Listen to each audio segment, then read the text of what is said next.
আমার এই ভিডিওটি ২৭ রমজানে করা, আর ২৮ রমজানে আব্বা ইন্তেকাল করেন।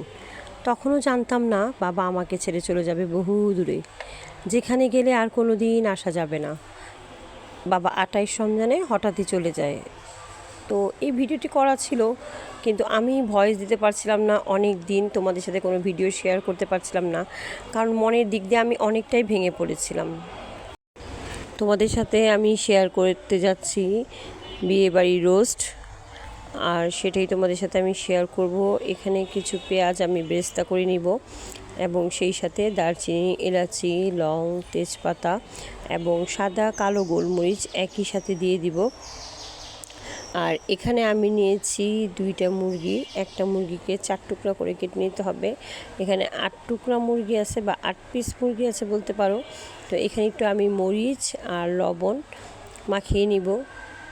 সেই সাথে দিয়ে দিব আমি টক দই দিয়ে ময়ান করে রেখে দিব, এবং ঠিক 1 ঘন্টা পরে আমি একটু তেলে মুরগিগুলোকে ভেজে নিব। তোমরা চাইলে সামান্য তেলের মধ্যে একটু ঘিও দিতে পারো, তাহলে ফ্লেভারটা খুব সুন্দর আসবে। লালচে করে ভাজতে হবে প্রতিটা মুরগি, আমি লালচে করে ভেজে নিব।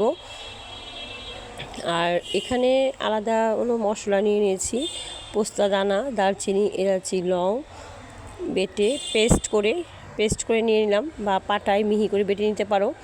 এবং এখানে দিয়ে দিব শুধুমাত্র আমি সেই মুরগিগুলো সেখানে তুলে রেখে, এখানে আমি সামান্য একটু মরিচ, যে যেমন ঝাল খেতে পছন্দ করো, সেই তেলের মধ্যেই আদা রসুন বাটা আর সামান্য একটু মরিচ আমি পেস্ট করে দিয়ে দিব, এবং দারচিনি, এলাচি, লং, তেজপাতা যেটা পেস্ট করেছিলাম সেই মশলাটুকুও দিয়ে দিব। দিয়ে ভালো করে নেড়ে চেড়ে নিব, একটু ভাজা করে নিব, যাতে কোনো মশলার কোনো ফ্লেভার না আসে বা গন্ধ না আসে, সেটা খেতে কিন্তু ভালো লাগবে না।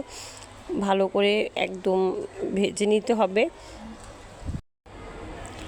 আর দিব ধইনা গুঁড়া, লবণ। কেউ যদি টেস্টিং সল্ট খেতে পছন্দ করো তাহলে দিবে, আর না খেতে চাইলে দেওয়ার কোনো দরকার নেই। অনেকে টেস্টিং সল্টটা খায়, তো আমি খেতে পছন্দ করি না, বাচ্চাদেরও দেই না। আর এখানে মশলায় আমি দিয়ে দিব কেওড়া জল, অবশ্যই কেওড়া জল দিতে হবে, তাহলে সেটা রোস্টের ফ্লেভার নিয়ে আসবে। আর যখন আমার মশলা কষানো হয়ে যাবে, এখানে আমি মুরগিগুলো যে ভেজে রেখেছিলাম সব কয়টা মুরগির মাংস আমি এখানে দিয়ে দিব, এবং আমি দুধ দিব।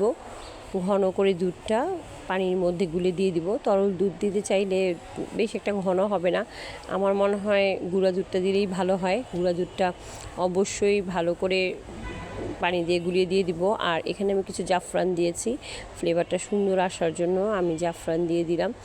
মাংসটা তেল না উঠে আসা পর্যন্ত অবশ্যই ঢাকনা দিয়ে নেড়ে দিব, ঢাকনা দিয়ে ঢেকে রেখে দিব এবং নেড়ে দিব। এবং এখানে কিছু বাদাম বাটা পেস্ট করে রেখেছিলাম, বাদাম বাটাগুলো আমি দিয়ে দিব, এবং উপর দিয়ে পেঁয়াজ বেরেস্তা করা যে ছিল সেগুলো আমি দিয়ে দিব।